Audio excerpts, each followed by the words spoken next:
Hello, everyone, and welcome to Strategy Gaming Dojo, where we find, learn, and play one more turn of the great strategy games. Today, we are continuing on with our basic tutorial for Gary Grigsby's War in the East. Now, this is episode number 8, and this will be the second episode dealing with the air war.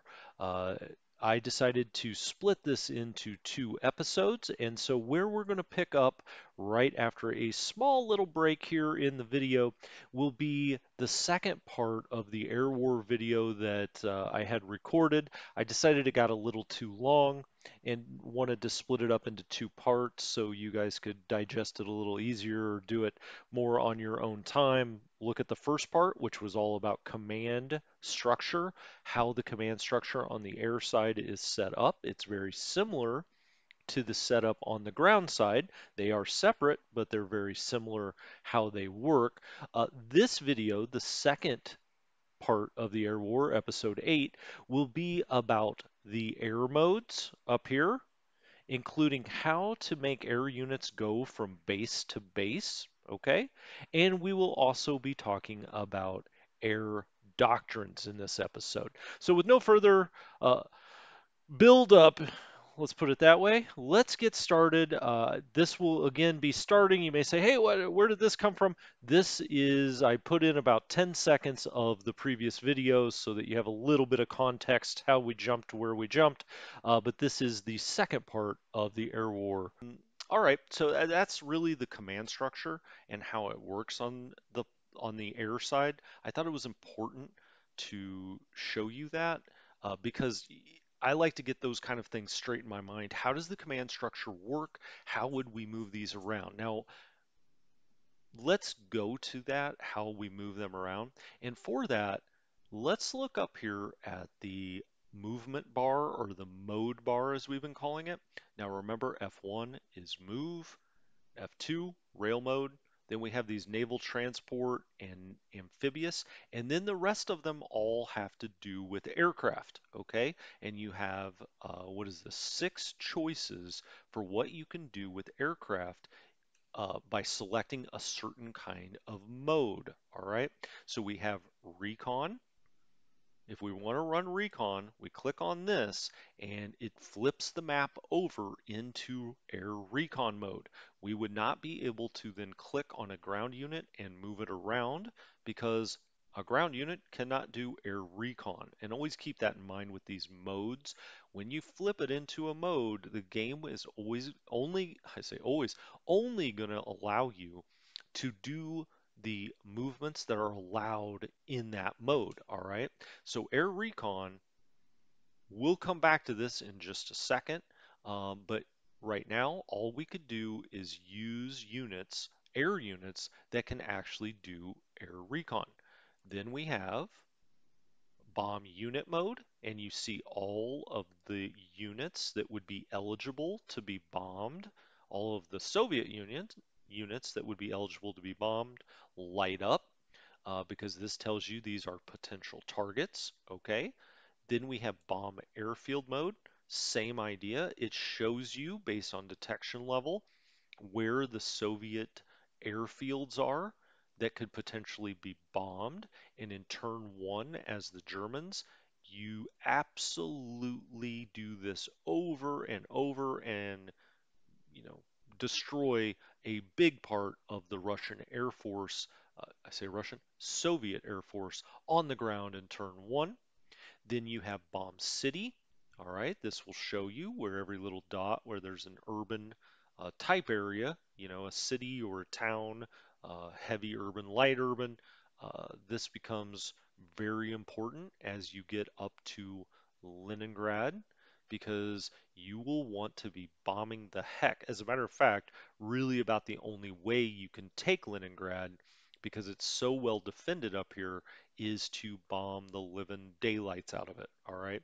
It also can become very important in the south at certain places, maybe Kiev, places like that.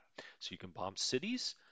Air transport mode. So air transport mode, you can move 3 different kinds of things in air transport mode.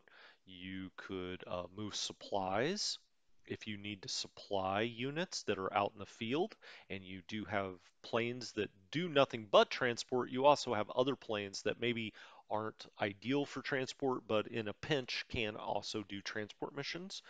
Um, you could then also move units, non-motorized units can move from friendly base to friendly base. When I say base, I mean air base. So if you have a unit stacked on top of an airbase and you're an F9, you could move it to another friendly airbase. Okay. The final thing is um, parachute or uh, essentially airborne units that can be dropped behind enemy lines. If they are stacked on an airbase and you're an F9 and they're selected, you can then go and drop them uh, where you want, and the game will show you where you could potentially drop them. Essentially, they have to be within eight hexes of a friendly unit. That's kind of your main limitation when it comes to that, but we'll come back and we'll mess around with each one of these modes because what I want to talk about here is F10, and F10 is air transfer mode. Now, I told you that you can move those air units around. Okay, just like we can move support units around, we can move the air units around. Well, how do we do that? Well, we do it in F10. And so if we're in F10 mode and we left click on an air base, you will see the 4 air units that are at this airbase. All right. If we then continue and left click on one, we've now selected this in air transfer mode. Okay. The icon will pop up. Now left click again, it goes away.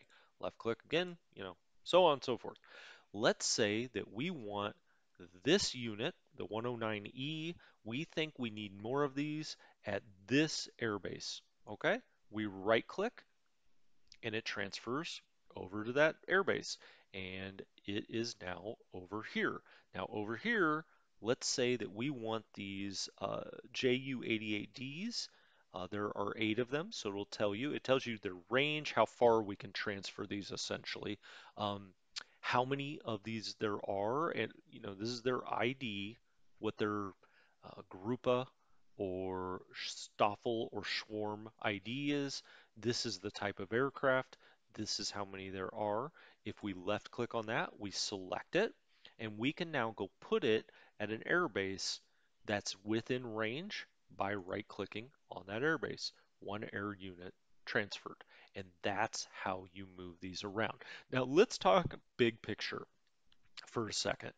The biggest problem you have as the German Air Force becomes fatigue. Now, I'm talking early on. Later on in 42 and 43, you're just outnumbered. Eventually, you are outclassed. But early in the game, your biggest problem is fatigue. You are running a lot of bombing missions on airfields and otherwise, and so you run into fatigue problems. So, what do we do about that? Well, okay, before I jump into that, let's talk about the kind of model way to set up your air war, I guess you'd say, is you want to find, oh, let's get out of this mode. Sorry, let's go back to move mode. Oh, and again, I should mention while we're in move mode that these air headquarters, I mean, they move just like ground headquarters. So you can move with them. Now, one thing I did not mention that you really want to keep in mind is air bases, when they move, your planes suffer attrition, and it also counts against the number of miles flown. All right. Now, that's something that we had not gotten into really when we looked at these, but let's look really quick.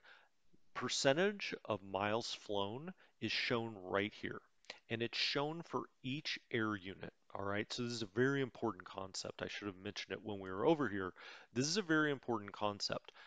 You can only go up, obviously, to 100%.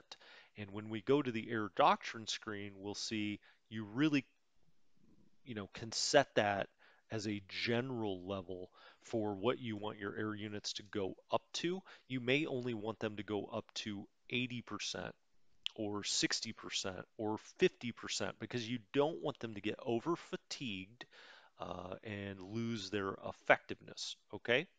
Um, and so another thing while we're here, let's talk about when we're talking about this big generalization of how do you set up your air units is unlike ground units that you set as a refit. So see, we see ready here. Okay, that means it's ready to fight. We can click on this and hit refit. This is how we give this unit priority to get replacements and upgrades is by hitting refit. All right, that's ground units. For air units, I had already mentioned that if we right click here, you can put replacements allowed. All right, that's fine. That's going to get some replacements in, maybe depending on where you are in the front, that will start to replace that. But it's going to not be as quick as if you do something called reserve. So just like the ground units can go to refit, which is like replacements allowed, they can also go to reserve. And reserve means we pulled them back, all right? They're not going to be active that turn. Now they can be activated, ground units can, if an enemy gets too close or attacks something close, they can. Um, we have the same idea here of that reserve for air units. And what does this do? When we hit reserve, and why would we do this? Because the fatigue level has gotten too high. We may want to take these out of active missions for a few turns. It takes one to get to the reserve and one to get back from the reserve. We may want to take this unit out and let it rest, essentially. Okay? This is also a fairly easy way to reassign them as opposed to going to F10. So the F10 allows us to hop from base to base as we just did. If we go to the National Reserve, so let's hit reserve, place air group in the reserve. Now let's remember, this is the Staub ZG26. Okay, that's now at the reserve. Let's go to this air base unit down here.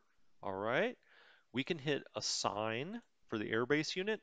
It's going to show us all of the air units in the National Reserve. Now that Staub that we just put in the National Reserve, we do not see that yet because it takes a turn to get there. Now it's going to go back there and rest. Its fatigue level will go down. It will get replacements faster. It will get upgrades faster in the National Reserve. But then the turn after, next turn, so turn 3, we could go and get that air unit and pull it back down to an airbase. Okay, so when you go back here to this National Reserve, you can pull things out of there to whatever airbase you want. So again, let's just do this one more time.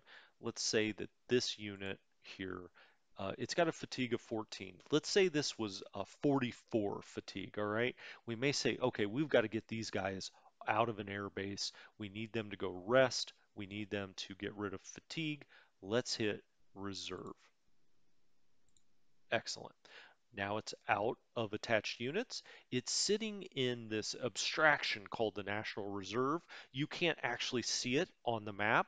It's just, it's not here. It's not like in Berlin or something. We don't really know where it is. It's in this fabulous place in the sky we call the National Reserve. All right. So this airbase unit has sent that air unit back to the National Reserve.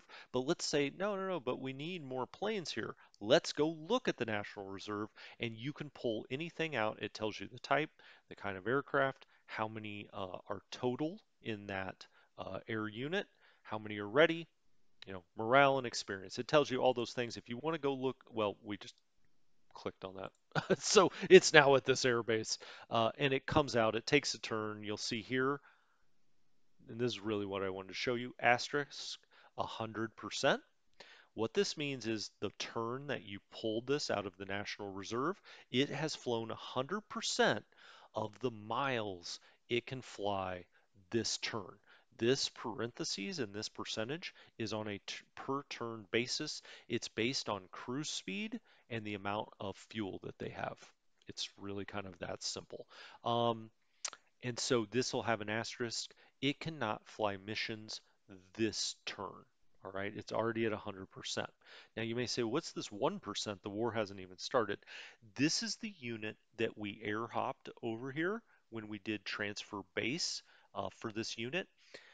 This is something to definitely keep in mind that as opposed to moving your air units, you're going to have to move these air bases from time to time, but what you want to set up is a system where you have some air bases at the front and a system where you have air bases further away from the front where those air units can go, or where air units from those air bases can go rest without necessarily going to the strategic or national reserve.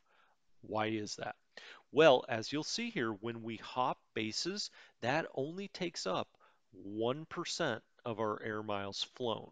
And so it's a very efficient way of moving planes around because 1%, that's not going to stop you from running any missions this turn. All right. Um, and so instead of sending something to the National Reserve that would take one turn to get there, it sits there for a turn, and then a turn to get back. Instead of doing that, which takes that aircraft out for quite some time, you may just want to move it back to air bases that are far enough away from the front that they won't fly missions. They don't have anything to do, and they just rest and they refit their stuff. And so that goes to this generalization of how the air war for really good players works in this game. Let's say the front is here. We've pushed this far. You may have your forward air bases. I like to keep them on rail lines for supply reasons, but you may have a forward air base here. You may, I'm just making this up. You may have one here and you may have one here. All right. And, you have your divisions up here, but you may have these three air bases with uh, let's say three fighter air units and three bomber air units here and here and here. Okay, so you've got these three. Um, you may want, let's put another one here.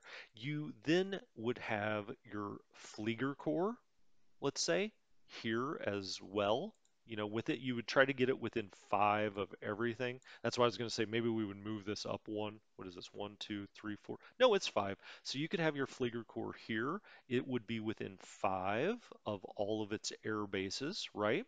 But then you may also keep some air bases back here. Why would you do that? Well, as planes start to get fatigued from running missions here at the front, you can then go to F10 when you're on this airbase, let's say, and say, oh, this group is tired. Let's hop it back to this airbase, okay? And then they'll sit here. You want to make sure it's out of range to run the missions. And now that gets to a point. Remember when we talked about down here that you can set the group range? You would put this to something like 1, okay? Now it won't run any mission that would call for it to be more than 1 hex away, and you can allow this to rest. All right, so hopefully that made sense in a big grand scale. Now, in an hour or an hour and 15 minutes, I can't, go into what is called by expert players of this game called the Kabuki Dance, and that Kabuki Dance, as they call it, is you have air bases at the front, air bases way back in the rear that they'll hop these to, and then the National Reserve back here. And you kind of just keep dancing uh, air units, air groups, air swarms, air stoffels from the National Reserve up to a rear base maybe, or maybe directly up to a front base, and you just keep dancing these to try to keep your fatigue level, as I say, as a grand generalization, under 20. All right, every unit's going to be a little different, but that's kind of the big picture of how the air war should be run in this game. Okay, great. So let's go look at the different kind of modes where you can fly air missions. So essentially, how does this all work? You understand now the hierarchy, how to move planes around, what generally we're trying to do with these air units, what kind of missions that they can run, let's say. Uh, but really, that goes to these buttons up here. So the first one is Air Recon.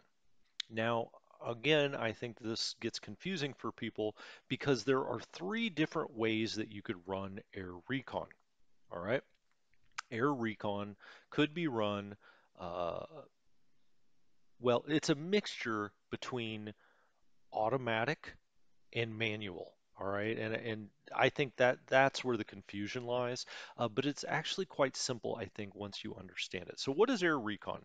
Well, this is getting planes out over the Soviets to determine what they have and where. We're trying to raise our detection level on these things because when we have a better detection level, our bombers will do a better job bombing those units. Our ground forces will do a better job attacking those units.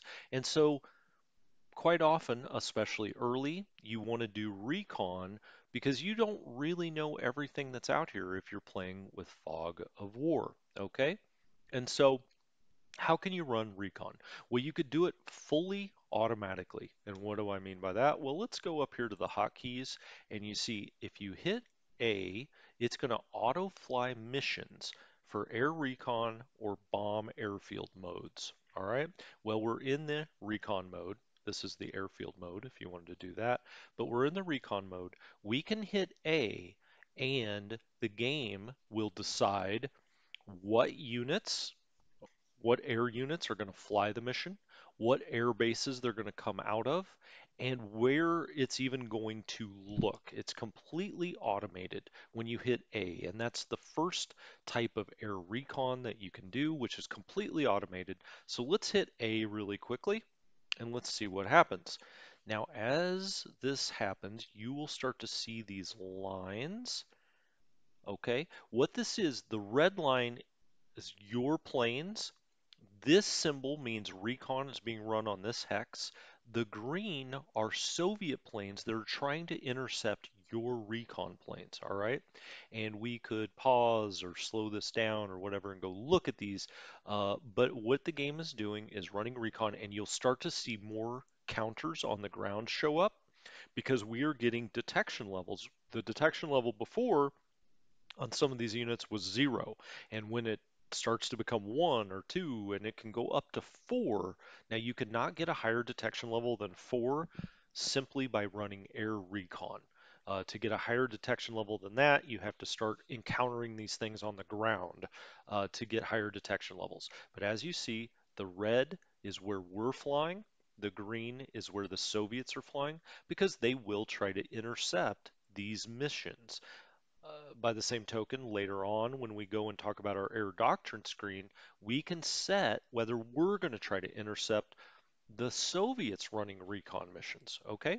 And so that's the first type of air recon is you just hit A and you let the game do it. Some people will do that on the first turn because they just want a little recon to be run to make sure they they understand what's out here, what's important, where are the airfields that we want to bomb, etc.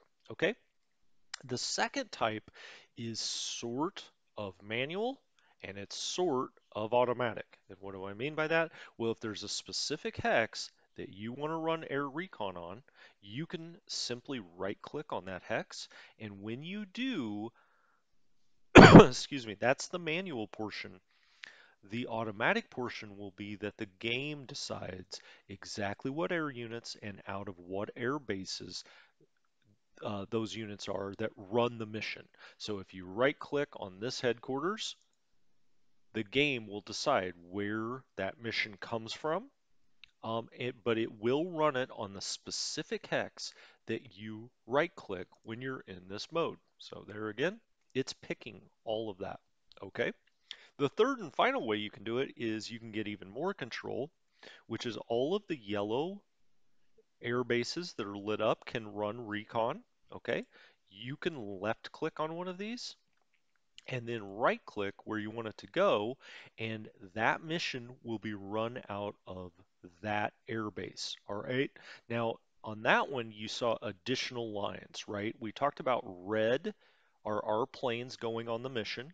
Green are the Soviet planes trying to interdict or I should say intercept that mission. What was this black?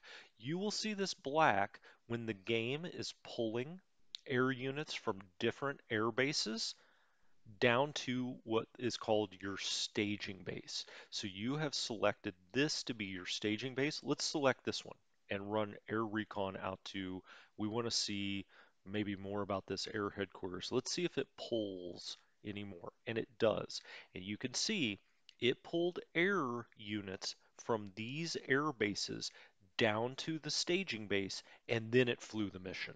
And the game will quite often do this. It will pull the air units it thinks are appropriate for that mission. It will bring them to the staging base where you want the mission run from, and then they will go. Okay? And so those are the three different kinds of air recon that you can do. Automatic, then one that's kind of a mixture where you just right click and the game totally decides where that mission is run from, and then one where you click on the actual airbase you want it to come from, and then right click where you want it to go, which is kind of more the manual. Now the game will still pull from other air bases, but at least it's running from the staging base that you want it to. Okay, and so that's air recon. Uh, the next one is bomb units. All right, and you see the units that are eligible to be bombed on the Soviet side light up. And essentially, there's really only one way to do this. Well, that's not true. There are two ways to do this, and this has a little more manual component to it. In this one, you can click on the base, all right, and then you can right click on the unit, and it will run. Look at all of the different air units it's bringing to our staging base, um, and then it goes and bombs that unit. Okay, great. Now, let's just say that you want to bomb that unit in general. You can just right click on it. You do not have to select the staging base. You can just right click on it.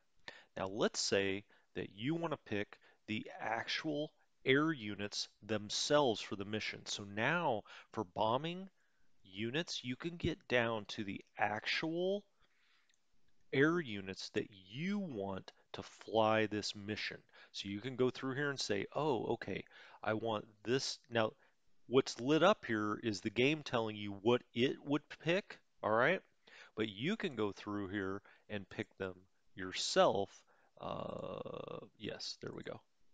By clicking on the unit, that will light it up, and you can add them to the mission or subtract them to the mission. Or you could select all down here, or it's not going to let us, well, it will deselect all. You could say, I actually don't want to do this. When you have the units picked, so let's say we're like, well, this fighter unit's starting to get a little tired, but we do need some support aircraft or some escort fighters. So let's do this fighter unit that has 32 planes, and let's try to get like a one-on-one, let's say, bomber to fighter. Let's pick this unit to go on this mission. All right. Once, so we've now picked these two units to go on it. We see where we're bombing. All right, it's going to be out here, these units. Then we would just hit launch and off they go. All right, so it showed us the eligible unit error units that we had to run that mission, and we could pick them ourselves. How did we do that again? It's shift left click. Okay, so oh, I'm sorry, shift right click. My bad. Shift right click. It's just like if you're doing what's called later on a prepared attack. There are two different kinds of attacks on the ground. There are hasty and then there are deliberate or prepared. This is just like doing prepared attack. You shift right click and then you can actually pick the planes in bomb unit mode that you want to go. But you don't have to do that. You could just right click on this unit and see we're coming from all the way an airbase all the way down here to go bomb that unit. All right, so that's bomb unit. Bomb airfield. Now we already saw with the hotkeys here that you can do this fully in automatic mode. All right, and these are the only two modes where you can hit this A and the game just decides. So the game would just decide for us what airfields, enemy airfields, we want to bomb. Or we can pick the staging base and pick it ourselves. And there we go. This was our staging base. Air units came from all of these places to stage here, and then they flew that mission. All right. Um, you can do it that way, or you can say, I don't care about picking the base. I'll just right click on something, and then the game will decide. So again, it's that for those two modes, for recon and bomb airfield, you have the three different choices: automatic, or you just pick where you want it to hit, or you pick the base and then pick where you want it to hit. Okay, those two modes have those three choices. When it comes to bomb unit or bomb city, now you can actually get down to picking the individual air units that do it. So let's shift right click that we want to bomb Conus. Okay, now it's going to come up here and ask us what in Conus do we want to hit, rail yard or manpower. Let's click rail yard, and then so this gives you even a more level of manual control, right? We can click on exactly what we want to hit in the town, or at least target, right? We can try to hit the rail yard because we're bombing the city. So it's all going to be about the infrastructure. So let's go back here for a minute. I just kind of aborted that mission. When we did bomb unit, now we could try to bomb these units in Caunus, and when we do that, it just comes to this screen where we pick. It shows us what the computer would pick in orangish or yellowish there, but we can pick what we want, all right? But let's say instead, like I said, we want to hit the infrastructure. Here, oh, I'm sorry, my bad. We go to Bomb City, and then we shift right click on that. First of all, we pick, do we want to hit its manpower or its rail yard? Then we can pick the individual planes if we want to, or we could simply just right click on Caunus. Then we can pick what we want to hit, um, and it's always going to come back to that screen. We could also say, hey, this is our staging base. Now let's right click on Caunus, same thing. It's always going to come to these screens when you get down to the bomb city. All right. Now on to F9, which is super important because you're going to want to drop supplies off at places, uh, especially as your panzers start to run way out in front of your army. You're going to want to do this drop off supply. Now, for the purposes here, I'm going to actually, I told you earlier for F9, what it's calling, I think this is just called transport mode. What's this called? Air transport mode. There are three different things you can do. One of those I cannot show you because there are not airborne units. There is an airborne unit further down, but it's not at an airbase and it cannot get to an airbase. But if you have an airborne unit, all right, so let's say if we were playing in the Western Front, you have the 101st Airborne, right? You would need to have it stacked on an airbase with F9 going. You would click on both of them and the game will lead you through how you do that. But I can't show you that where we are right now. The other thing you can do is you can move units from friendly air bases to friendly air bases. And how do we do that? Well, hold on. What we need to do is go down here. We'll rail this guy over to this airbase. All right. Oh gosh, I turned this on a really slow thing so you guys could see the air war. Look how slowly this thing's gonna move. Now hopefully it has a point left when it gets up there, a movement point. If not, I'll find some other place to do this. But anyway, let's get it off the train, okay? Now then, let's go over to F9 and you'll see the airbase light up, all right? We'll click on these guys and then you can right click on a base to transport this unit to, okay? And so if it's stacked with an airbase, you can move friendly, non-motorized units. And you see here, it's non-motorized. You cannot airlift motorized units this way. All right, so those are the two that you will not use nearly as often. The one that you really use a lot is supply. Okay, so again, we're just on F9. We would click the airbase and then we just right click where we want the supply dropped. All right, and the game selects, if we just right click, the game selects on the unit. Now see, this is a Panzer unit. Once it gets out here, it gets low on supply, you will want to be going to F9 and dropping supply and fuel out to it. Now if you shift and right click, you can pick the exact air units that go out there, and you can pick which division it's going to prioritize for trying to drop the ammunition, fuel, and supply out to it. And you can also get the lift type here. If you just right click, the game's going to decide all of that for you. If you shift right click, you can pick, are we trying to get fuel out there? Are we trying to get supply out there, and it will start to pick different planes, but you can go up here and select the planes you want. It also shows you how it's doing. Now these are all in green, meaning they are in good supply, in good ammunition, and in good fuel, but these will turn yellow and red as they're bad, and it'll give you the choice of the two units or three or one, whatever, well, you wouldn't have a choice if it's one, in the hex that you selected. So just remember that because it's very important. We could pick on the staging base, but we don't have to. We could be here. If you shift right click, let's say we wanted to get to these panzers, this down here, we can pick the lift type and we can pick who it could possibly run this mission um, based on the air bases in the area, and that's F9. Now F10 again, this is how we hop planes around. F10, we left click on the airbase. It will show us in blue the airbase. It will show us the air units at that airbase. If we left click again, now this is really selected, and then we can right click on whatever base we want this to go to. All right. And those are the modes. Those are the modes. Really, you're not going to be doing a lot of bombing units or bombing cities. Now, bombing cities can come into play, like I said, up in Leningrad, potentially Kiev, Sevastopol, places like that. It's possible, maybe even Moscow. But these are not used nearly as much. All right.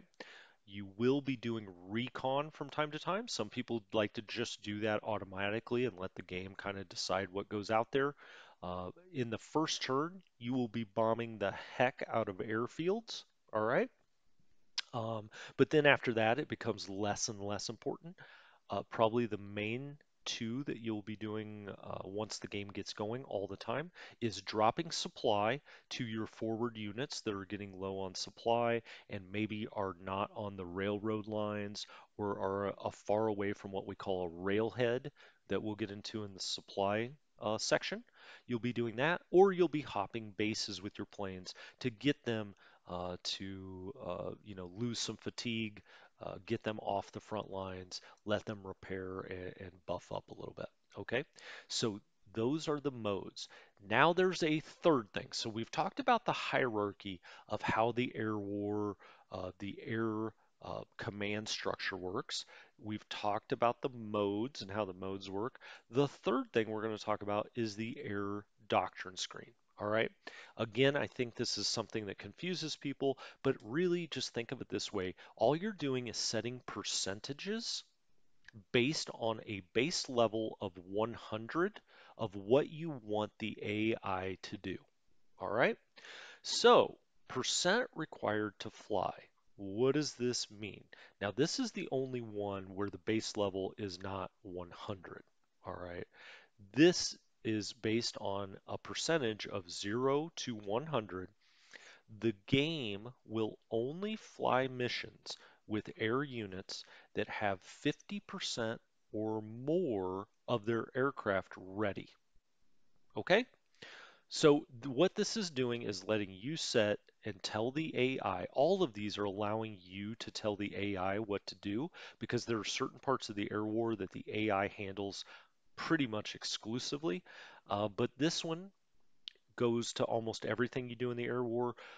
What air units are eligible to fly missions? And in this case, you're saying only air units with 50% or more ready aircraft. All right. Now I can tell you on the first turn, you're going to pop this way down because we're going to be running all kinds of bombing missions on Soviet airfields, and you want as many of those missions to happen as possible because on turn one, you get all kinds of bonuses and advantages as the German player. Okay, so we're going to try to run as many as possible. After turn one, you're going to want to start moving this up. Why? Well, you don't really want under strength uh, air units running missions, right? You don't want an air unit that's only got 10% of its aircraft ready to fly out there flying missions, and you think, oh, well, good, I've given this, or the AI thinks, hey, we've given this enough fighter escorts, let's say. Well, not really, because you've got this cranked down to, let's say, zero, and it's putting up air units that have, 1% ready. Basically has one plane that it sends out there. So this allows you to tell the AI how ready an air unit has to be eligible to fly a mission. Okay? Ground support. Ground support, if you're playing this game, you probably already know what it means, but it essentially is when your air units are supporting the attack that your ground units are doing. So let's go back to move mode and let's just do an attack, okay? Um, let's attack this unit, hasty, and of course, well, the game didn't think that that needed air help, so let's get out of there. Let's try this attack. Okay, we're seeing no attacking aircraft. You will see it here. You will get air support. And one of these times, I'm going to get the game to actually bring some air support in. Let's do a deliberate attack, and maybe that will help. Oh, we got to click on a unit to do that. Let's do a deliberate attack. Now you can see pause. Okay, now you can see ground support. All right, the well, first of all, the black is air units from this airbase going to the staging base. All right. From the staging base, they are coming out and both defending this unit and attacking this unit. All right. The reason I say defending this unit is the Soviets had ground support that came to attack or bomb this unit in response to the ground attack. And so you see it all wrapped up here in what ground support is. These um, air units are trying to support this ground unit in its attack, and that may take the effect of, fending off a ground support attack from the Soviets. And if you look up here, it will tell you we had 45 fighters that scrambled for this, 6 bombers. We lost none. The Soviets, meanwhile, had 23 fighters, 12 bombers. Utility is recon aircraft. All right, it's recon or transportation aircraft. That's what UTL is. So 23 fighters, 12 bombers. They lost 5 fighters and 6 bombers in all of this action here. All right, but ground support is AI automated. That is not something that you're going to be able to go in and micromanage. And we see that we do want ground support. That's what this GS on means. That means ground support is on. How else would we know that? Well, let's go back to error doctrine. This is your error doctrine screen. How else would we know that? Right down here, we have turned ground support on. You can also turn that off. As the Germans, as time goes on, let's say sometime in 1943, you are severely outnumbered in the air. If you're sending bombers on ground support missions, they are going to get chewed up like crazy. And so you're going to have to be very careful of whether you want ground support on. While we're down here, I'll also say Recon Escort. All you're doing is telling the game when you run recon missions, you may want to send some fighters with it. Do I want you to send fighters as escort for recon missions? You can turn this on or off. Off, on. If we turn this off and we go up here, GS off. So it's always telling you whether you're running ground support missions. Okay, so that's ground support. Right now, we've got that at 60%. Now, as I said earlier, all of these right here are based, uh, a base level is 100. What do I mean by that? 100 is the normal amount that the algorithm the computer uses would send on ground support. 100 is the base level. You can go above 100 if you, well, let's do it this way. If you want, you could go up to 115.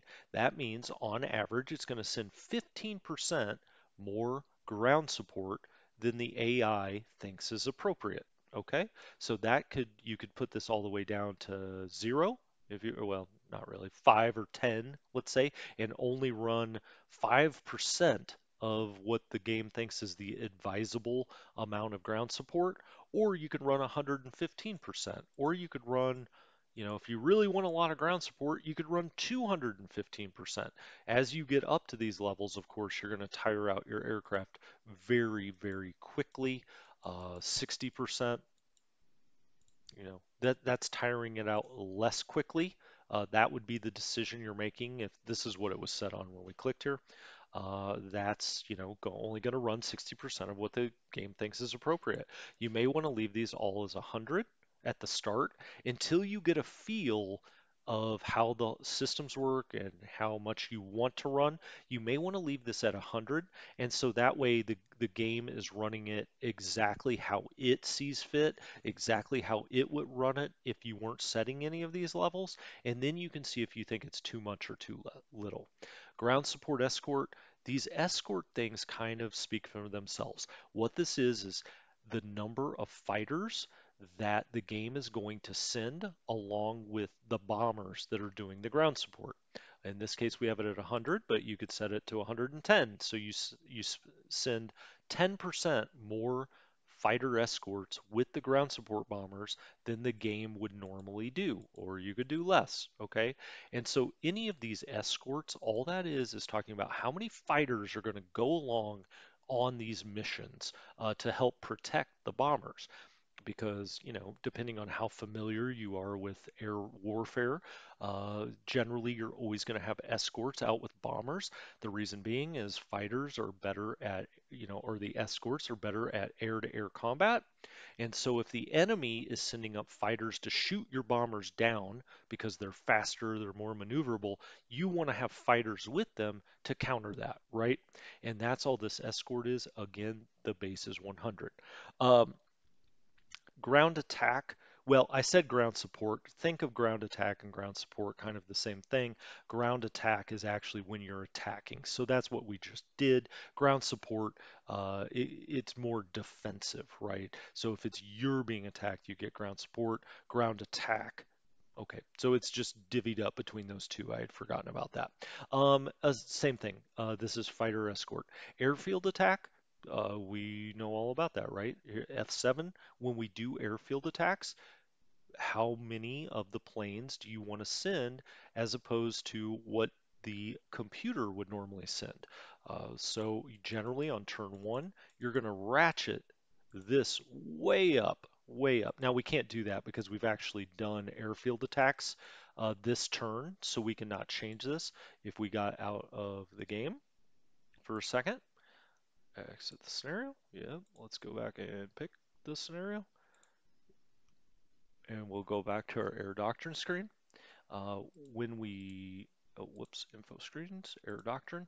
If we go back here, airfield attack on turn one, you may want to have this very high if you want to really concentrate your attack on a few airfields. Uh, Given the number of airfields that we'll be hitting on turn one, we probably would just leave this at about 100, what the game thinks is best. Believe me, there are all kinds of threads on the Matrix forum. You could read about the best percentages to do this at. I think as a beginning player, maybe you kind of leave it as the game has it, or put them all at 100, just so you get a feel of how many it's sending out, and you can decide whether you want to do more or less, right? I will say on turn one, always crank this down to like 10, because you're going to want those bombers running mission after mission after mission while you have those huge bonuses at the start of the game. Airfield Attack, we've done that. Airfield Escort, same idea with the escort. I would say in the first turn, you don't need 140, because the Soviet aircraft really hardly ever gets up in the air. Interdiction attack, that is when the enemy moves. Now, this happens when I say completely independently of you, these do too as well. But with the interdiction, what that is we will do our first turn, but when the Soviets do their turn and their pieces, their counters, their units start to move, interdiction means that the game will fly missions going to attack those moving units. And so if it sees a unit that's trying to get into a city that you don't want it to get into, or get into your supply lanes or something, it will run missions to interdict that. That's what interdiction is. Early in the game, these can be very helpful. Later on, they're deadly dangerous to you as the German player.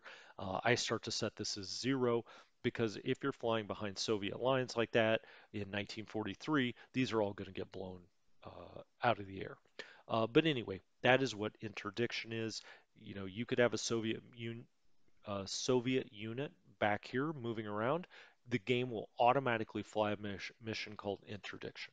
All right, and you can set the levels based on a base again of 100, what the game thinks is appropriate. City attack, we've talked about city attacks, okay? Fighter intercept and night fighter intercept, same idea. If the Soviets have fighters up in the air, are you going to go intercept them or not? The game is going to decide, but you can decide the level. So all this is are, you know how in some games they have sliding scales where you tell the AI what to do for all of these automated functions? That's all this is. That's all air doctrine is. Okay? And with that, I think we've covered all of the three sort of ideas that are running around the air war. We talked about the hierarchy.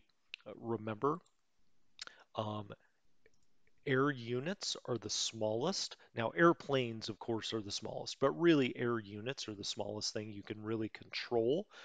These air units are all going to be, for the most part, on air bases, LW air bases. All right. Those air bases have headquarters. They have the equivalent of a corps headquarters, which is called a Flieger Corps. Those then have headquarters that are the equivalent of an army headquarters called Luftwaffe. All right. They provide support, they provide supply and fuel.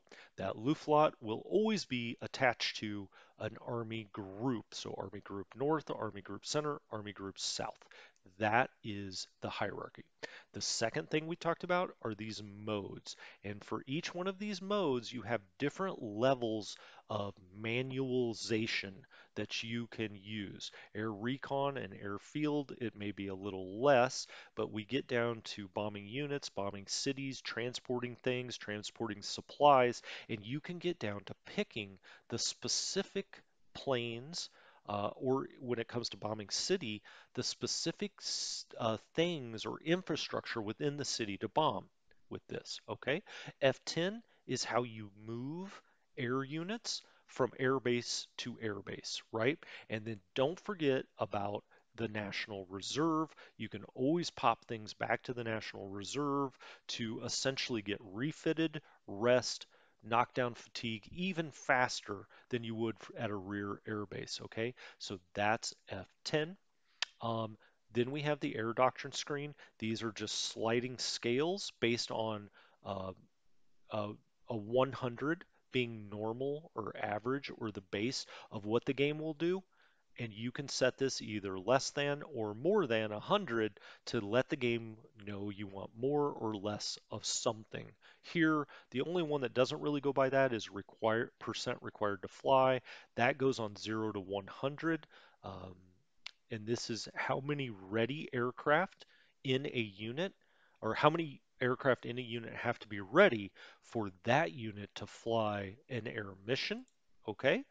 Um, I will mention that up here at the commander's report, you can go look at your air groups. You can see who their headquarters are. So this lists every air group that you have. You can sort, you can filter, you can look at experience, you can see who they're attached to, where they are, what kind of aircraft they are, their size, a swarm or a group or a stoffel. You can see all of that here. All right, so it's got all of the information you need under air groups.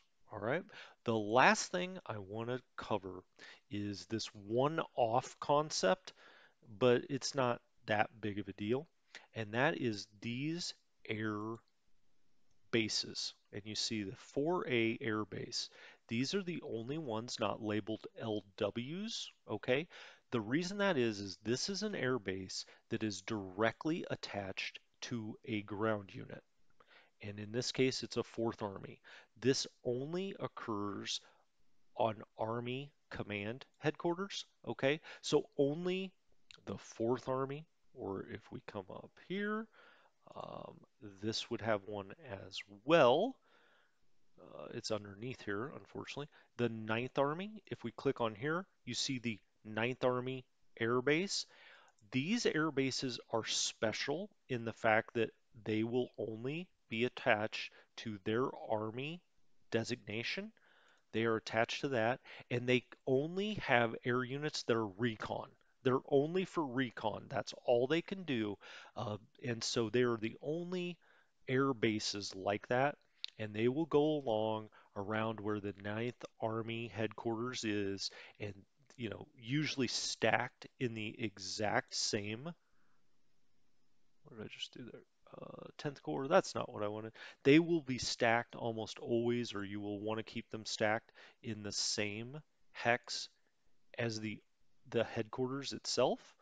Okay, and so usually it'll look just like this, although they can be within one, they can be obviously within 15 if you want them to, but they're going to be doing recon for the Army. They are representing or modeling the Army air groups that were on the Eastern Front that weren't attached to the Luftwaffe. They were Army aircraft, and again, you see here, they're all recon.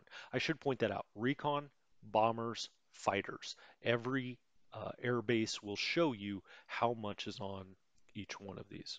Okay, uh, so I did want to point that out. The other thing I wanted to point out is air bases need to be on clear, light woods, or urban hexes to fly missions. If they're on mountain hexes, if they're on heavy woods hexes, if they're on any other kind of hex other than the three I mentioned, they will not fly missions. All right, so I think we've done a really exhaustive overview of how this works. Again, hierarchy, modes, and air doctrine. Those are the three things that all kind of work together to give you the air war. Um, as we get into the Let's Play, I'll show you how I handle my air or my Luftwaffe in the game with this forward base, rear base, National Reserve Kabuki dance that we do, and how that works out, and how as the war goes on, you start to lessen and lessen what the Luftwaffe does as the Soviets start to gain air superiority. So with that, I hope you enjoyed this episode. I hope you learned quite a bit. It's been a blast for me to do. I think the air war in this game is actually modeled quite well once you get used to it.